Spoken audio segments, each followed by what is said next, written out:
Well, thank you. Val Olson News is indeed where new news gets its news, right? And you found out a little bit today of, well, where does new news gets its news? The answer there is Greg Meakin, right? So I'll close it out, and I really appreciate. I so appreciate you having me on, and I so appreciate. It's not just the folks that are listening, but this is going to be shared on multi platforms and likely around the world. So in this newfangled internet world, the first live conversation is just the beginning. That's where the shares start, as you say. That's where the chatter starts, etc.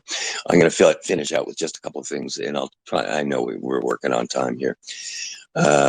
But what I'm going to finish out, and I have to say this because it came to me earlier when you were talking about pastors out there, and I'm just going to share this. I didn't think I was going to today, but if there was one surprise that I had, and I'll tell you, I know a lot of pastors. I love all the pastors out there, both down in the United States here and up in Alberta. If there's one surprise here, is I didn't hear back from any pastors or any public commitments. And it finally hit me a day or two ago. I'm saying, because there were a lot of, there was kind of networking done, and I totally respect anyone's privacy or whether it's, not a progressive concept to think to vote as a group up there. But I was surprised, and it finally hit me. And this is just Greg's op-ed theory, okay, Val? This is just my theory. I think the pastors in Alberta right now don't want to go public because they're afraid of being arrested.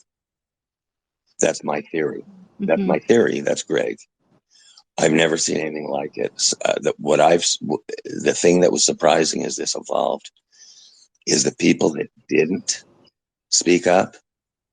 And I know there was so much fear involved. And sadly, I keep saying this. Sadly, I know it sounds emotional.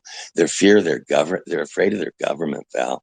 I just have never seen this in my lifetime. As bad as it is in the States, generally speaking, the citizen has incredible rights, right down to Miranda and everything else. And usually the surveillance nonsense garbage is at the top, the top of the Washington, D.C. stuff. And so if anything, this made me really sad. It made me really sad that so many people honestly are fearful. Also, as a side note, as kind of an extension to that, I see this overall issue now in my heart. It's almost an asylum issue or a refugee issue where there's simply so many people in Alberta that are frightened of their government right now. I can't believe I would ever have said that, Val, never mind on air. So I wanted to get that off my chest, and I did. And as a final note, other than a whole bunch of stuff, I encourage